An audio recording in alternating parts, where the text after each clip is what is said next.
जय हिंद दोस्तों, JNG exam में आज आपका एक बार फिर से स्वागत है। आज अपन 2025 अगस्त में होने वाले एमपी एक्साइज कांस्टेबल यानी आबकारी आरक्षक के लिए प्रीवियस क्वेश्चन पेपर सॉल्व करेंगे, जो वेरी इंपॉर्टेंट क्वेश्चन रहेंगे, जिससे आपके पेपर में जरूर क्वेश्चन फंसेंगे। आपको पता चलेगा कि पेपर में किस लेवल के क्वेश्चन आते हैं और आप उसी लेवल की तैयारी कर सकें, जिससे आपका पेपर क्लियर क्वालिफाई हो सके। आज अपन 26 फरवरी 2023 में हुआ दूसरी शिफ्ट का पेपर सॉल्व करेंगे। बस आपको सिर्फ वीडियो को लाइक करना है और चैनल को सब्सक्राइब करना है। बस आप चैनल को सब्सक्राइब जरूर कीजिएगा। का फर्स्ट मोस्ट इम्पोर्टेंट क्वेश्चन, किस देश के राष्ट्रपति को साखारोव पुरस्कार 2022 से सम्मानित किया गया है?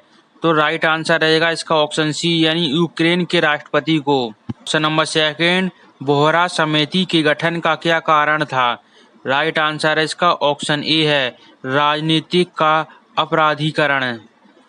आप भी साथ में क्वेश्चन बोलते चलिए और साथ में ही याद करते चलिए, इससे आपको क्वेश्चन एक बार में ही सारे याद हो जाएंगे। क्वेश्चन नंबर थर्ड, राष्ट्रीय करियर सेवा के अंतर्गत कितने मॉडल करियर केंद्र स्थापित किए जा रहे हैं? राइट आंसर इसका ऑप्शन सी यानी 100 केंद्र स्थापित किए जा रहे हैं। आपको जिस क्वेश्चन का भी आंसर आ रहा है उसका आंसर आप कमेंट बॉक्स में जरूर लिखिएगा। क्वेश्चन नंबर फोर्थ, निम्नलिखित में से कौन सा मंत्रालय राष्ट्रीय परगमन उन्मुख विकास के लिए नोडल मंत्रालय है?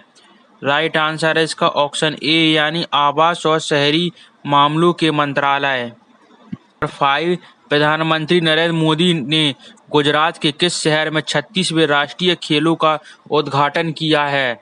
राइट आंसर इसका ऑप्शन ए यानी अहमदाबाद में किया है। क्वेश्चन नंबर 6, नागरिक उड्डयन मंत्रालय द्वारा भारत की पहली राष्ट्रीय वायु खेल नीति के अनुसार किस वर्ष तक देश हवाई खेल राष्ट्र का केंद्र बन जाएगा? राइट आंसर है आपका ऑप्शन बी यानी 2030 तक। क्वेश्चन नंबर 7, एशियाई कप टूर्नामेंट 2022 में किस देश की टीम ने कांस्य पदक जीता है? राइट आंसर ऑप्शन सी यानी अपने देश भारत ने जीता है। क्वेश्चन नंबर 8, रंगनंगपट्टम की संधि पर किस आंग्ल मैसूर युद्ध के बाद हस्ताक्षर किए गए थे? राइट आंसर ऑप्शन सी यानी तीसरा आंग्ल मैसूर युद्ध के समय। क्वेश्चन नंबर 9, लंदन में ब्रिटिश ईस्ट इंडिया कंपनी के गठन के दौरान निम्नलिखित में से कौन भारत का सम्राट था? राइट आंसर ऑप्शन सी यानी अकबर सम्राट थे। साथ में बोलते जा रहे हो ना क्वेश्चन और साथ में ही पढ़ते चलिए। क्वेश्चन नंबर 10, निम्नलिखित में से कौन सा आंदोलन दांडी मार्च से संबंधित है? राइट आंसर ऑप्शन सी यानी सविनय अवज्ञा आंदोलन। क्वेश्चन 11, सरकार के कराधान और ब्याज संबंधी निर्णय का क्या संबंध है? राइट आंसर ऑप्शन बी यानी राजकोषीय नीति है। नंबर 12, 1991 की नई आर्थिक नीति की 3 शाखाएं क्या है?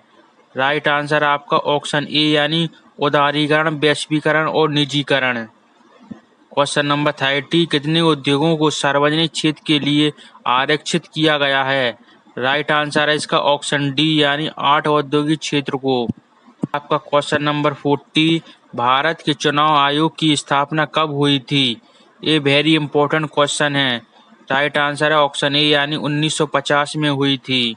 नंबर 15, अनुच्छेद 333 के तहत राज्यपाल को एंग्लो इंडिया विधानसभा में नियुक्त किया गया था, जिसे किस संवैधानिक संशोधन के तहत निरस्त कर दिया गया था?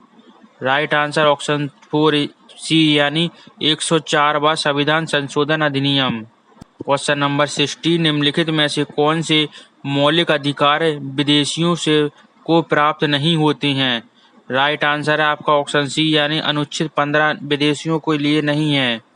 क्वेश्चन नंबर 17, बंद अर्थव्यवस्था का क्या अर्थ होता है? राइट आंसर है आपका ऑप्शन डी यानी ऐसा देश जिसमें कोई आयात या निर्यात ना होता हो।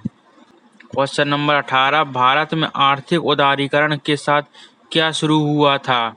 राइट आंसर है ऑप्शन ए यानी औद्योगिक लाइसेंसिंग नीति में पर्याप्त बदलाव हुए थे। क्वेश्चन नंबर 19, आपातकाल के दौरान मौलिक अधिकारों का निलंबन किस देश से लिया गया है? राइट आंसर आपका ऑप्शन डी यानी जर्मनी से लिया गया है।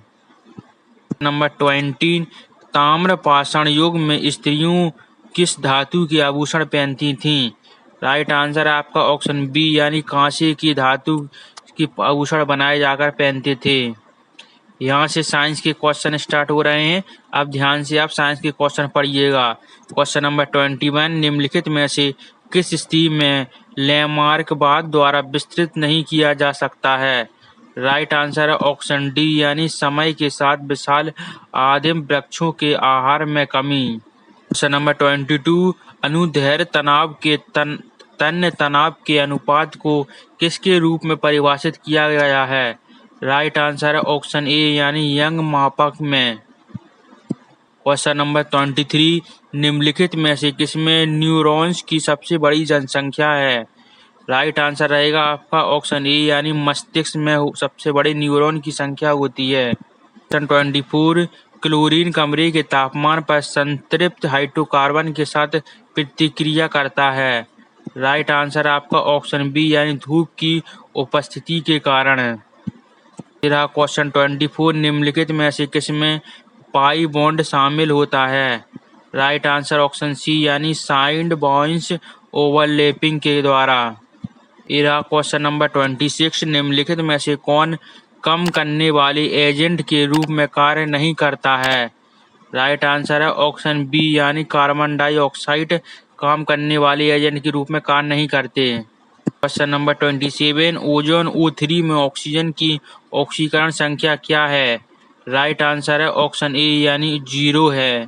क्वेश्चन नंबर 28, जानवरों के वर्गीकरण के आधार के रूप में किन विशेषताओं का उपयोग किया जाता है? राइट आंसर ऑप्शन ए यानी शरीर की समरूपता के लिए। क्वेश्चन नंबर 29, राष्ट्रीय हरित न्यायाधिकरण का गठन कब किया गया था? राइट आंसर है आपका ऑप्शन बी यानी अक्टूबर 2010 में किया गया था। क्वेश्चन नंबर 30, किस विधि से जैव विविधता को नहीं मापा जा सकता है? राइट आंसर आपका ऑप्शन डी यानी जीटा विविधता के कारण। ये रहा क्वेश्चन नंबर 31, उन रेगिस्तानियों को क्या कहा जाता है जिसमें बोल्डर और उजागर आधारशिला का भूदृश्य भावी है?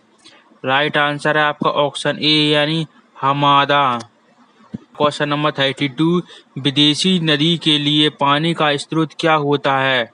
राइट आंसर ऑप्शन सी यानी वर्षा का क्षेत्र। ये रहा क्वेश्चन नंबर 33, यूकैरियोटिक कोशिका में ग्लाइकोप्रोटीन और ग्लाइकोलिपिड्स के संरक्षण के लिए एक महत्वपूर्ण स्थान क्या है? राइट आंसर है आपका ऑप्शन बी यानी गोल्जी काय। नंबर 34, खाद्य संपर्क सतह को कब साफ किया जाना चाहिए? राइट आंसर ऑप्शन ए यानी उपयोग से पहले और बाद में दोनों टाइम। क्वेश्चन नंबर लास्ट 35, तय करें कि कौन सी प्रक्रिया सही है? राइट आंसर ऑप्शन सी यानी धोएं, खंगालें और सैनिटाइजर करें। आज के हमारे सारे इंपॉर्टेंट क्वेश्चन कंप्लीट हो चुके हैं जीके के। अगर आपको और क्वेश्चन पढ़ना है तो हमारी प्लेलिस्ट बनी है, वहाँ जाकर सारी प्लेलिस्ट में पढ़ सकते हैं।